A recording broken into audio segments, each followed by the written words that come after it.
Okay everyone, we finally got the full translated chapter of those insane spoilers, and a lot of new information has come to light, including about the revolutionaries, Sabo, the death of Cobra, Shanks, and more, so make sure to stay tuned for that. Share the Pirate King with it, and smash that like button if you enjoyed these One Piece reviews and want to keep them coming. Join the Nakamon by subscribing and hitting that notification bell to turn on all notifications so you don't miss future One Piece videos and updates. And now, without further ado, let's jump into it, spoilers and all. We jump where we left off at Kamabaka Queendom, where Sabo explains, talking to only Ivankov and Dragon, that all three objectives were taken care of. They officially declared war by destroying the Celestial Dragon symbol. So in the spoilers, I thought this was a world government flag or something, but this is even better, specifically targeting the Celestial Dragons. It's also interesting how it's the revolutionary Monkey D Dragon trying to take down the Celestial Dragons. Dragons are associated with both sides. I wonder if that's a coincidence. A lot of dragons in One Piece. Anyways, Sabo adds that they rescued Kuma, which unfortunately didn't last long since he returned to Merijoa himself, but still the fact that they succeeded there in front of everyone, freeing him, even temporarily, is huge in and of itself. And thirdly, they freed as many slaves as possible, which is great to hear.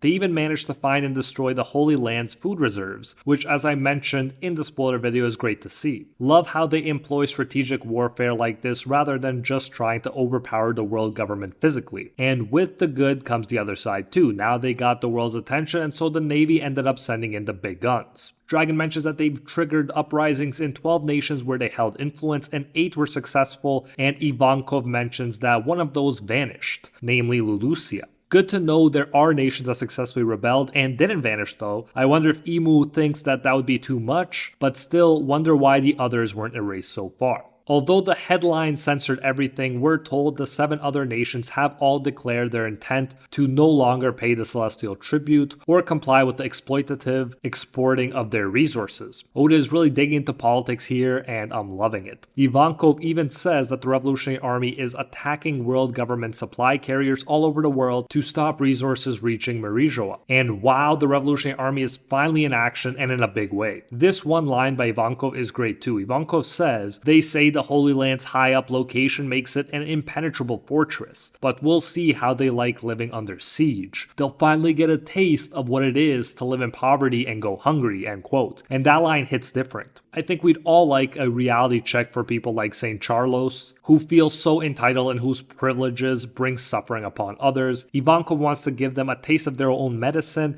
and this is what the revolution is all about. And I love to see how excited Ivankov gets, not being able to contain himself, screaming out, "Hee-haw!" That enthusiasm is most definitely infectious. Meanwhile, Dragon points out that they may not be able to cut off all their supplies, but they are squeezing them. Slowly but surely, they must be struggling by now. I love to see the patience involved in these tactics too. It's not just about flashy wins, but also about slowly wearing them down. And it has to be like that when taking on such a big entity like the world government and the Celestial Dragons. But here comes one of the most interesting parts of the spoilers now. Dragon says, as expected though, they're not a foe who will just take all this lying down. Our real battle will start when they mobilize God's Knights, which in the spoiler video was Holy Knights, but same idea though. Here is where we see the Shanks looking shadow in the center, silhouette really, and the figure has a similar coat, build, and sword in the same place. Since this is in the center of the image,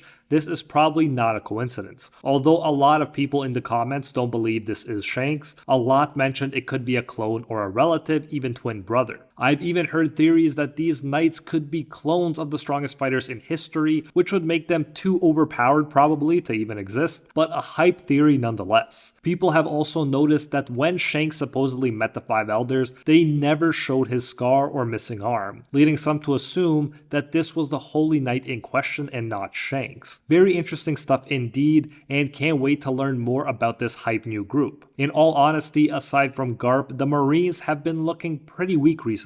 Aokiji is now an enemy of the world government. Revolutionaries seemingly bested 2 admirals without Dragon even being present. It seems like this new strong group was desperately needed to make the world government an actual superpower again. But let me know, what do you think about this Shanks-like silhouette? Notably, there are seemingly 9 silhouettes, so the Holy Knights are more numerous than the admirals. It's possible though that they will be broken down further into stronger and weaker categories. We'll see, but there will definitely be some standouts among them, no doubt, like the central Shanks-like one. It's funny, Ivankov then says to Sabo, "You realize you will be their number one target, Sabo, or should I start calling you Flame Emperor Sabo?" That's hilarious, and I still love that title, even if Sabo says I'm not too hot on that name. Which hot fire, flames, it's pretty funny stuff. Dragon is not shaken though, and as I guessed, this misunderstanding with Cobra was cleared up very easily, even though Oda teased us that Dragon might butt heads with Sabo over it. He just says though here, it doesn't matter what the truth behind Cobra's assassination is, the news reports have made you a hero already. He explains that in the eyes of revolutionaries everywhere, authority figures within the world government are hated for being subhuman. However, Dragon notes that there are some intelligent and fair rulers among them too, and Cobra was in a class of his own. Everyone considered him to be an outstanding ruler. He said misinformation spreads faster than nuances like this. Then Sabo interrupts with a good point that it might be cold to say, but while he feels bad for what happened to Cobra, he thinks he can live with the way this all played out if it helps fuel the flames of rebellion. His determined face says it all. And Dragon calls him unshakable. Ivankov, like us, is wondering what really happened, so begs him to spit it out the truth. Ivankov shows him the paper of Sabo above the dead body of Cobra and asks what really happened and is there truth in the story that he assassinated Cobra. Ivankov says they shed tears trying to figure out what happened and looking for an explanation for it, which in my view is a bit extreme, but okay. I mean, in my view, they gotta trust Sabo and put revolutionary figures over authority figures at the end of the day, but Sabo for his part looks surprised at the picture before we jump to the flashback. We're taken back in time over a month ago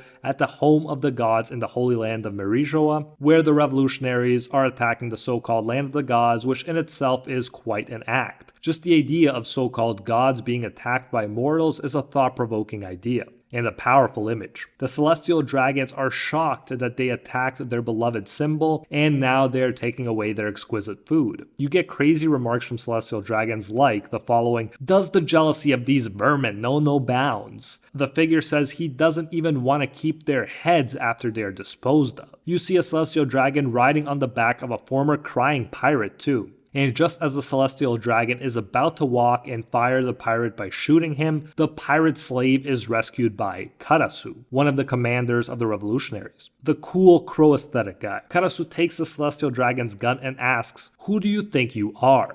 And all I can say is, Viva the revolution, baby. It is here.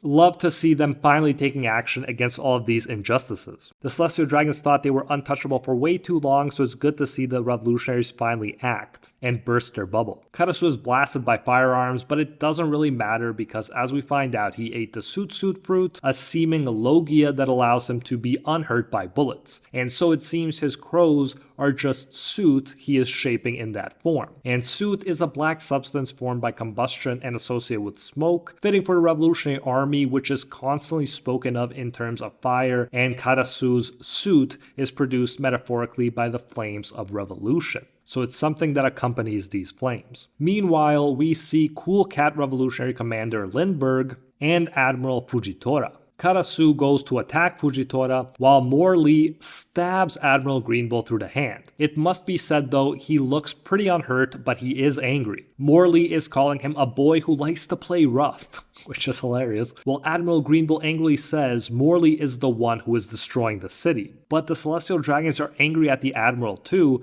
saying he's as bad with the damage he's inflicting, and one even insults Admiral Greenbull, saying he'll hang if any of them get hurt. Greenbull is clearly worried, saying it's impossible to fight here and thinking, get out of the way already to the Celestial Dragons. It's clear even the admirals are annoyed by these entitled Celestial Dragons. Meanwhile, Fujitora cares way less than Greenbull, and it's great to see, and he is in the process of, get this, calling a meteor strike. That's so hilarious. A meteor strike while they're supposed to be preventing damage. He's even called an idiot and told that's a terrible idea, but it's clear that this is limiting for the admirals because the revolutionaries can go all out while the admirals have to try to avoid ruining the place and hurting the Celestial Dragons. So could explain in part why the revolutionaries were so successful. They definitely attacked at the right place. It's even said that there are 2 admirals here, and if they were anywhere but the home of the gods, that would be more than enough power to turn any battlefield upside down. Some CP0 agents appear, saying even if you ignore the handicap, the revolutionary captains are doing well to stand their ground. Definitely high praise. Sabo is shown and he sees Kuma with Charlos and his father.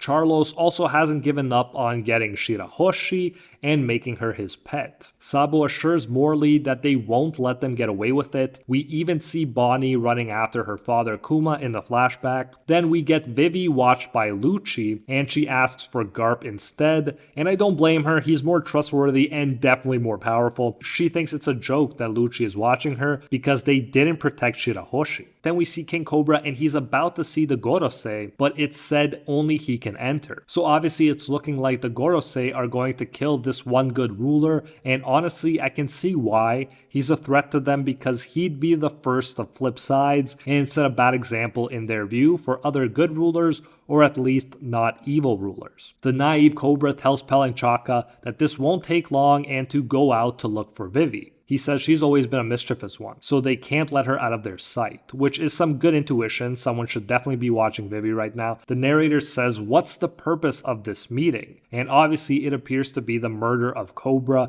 and potentially he even said some things that made the Gorosei decide to act immediately. But from the looks of it now, I bet the Gorosei viewed him as a threat for one reason or another, killed him and pinned it on Sabo, who happened to pass by the dead corpse or something like that when the picture was taken. Either way, we are at a hype point where one of the most hype groups is taking action and shining. If you love the revolutionaries like I do, you won't want to miss my Monkey D. Dragon and all his commanders explained video, link on screen right now and in the description.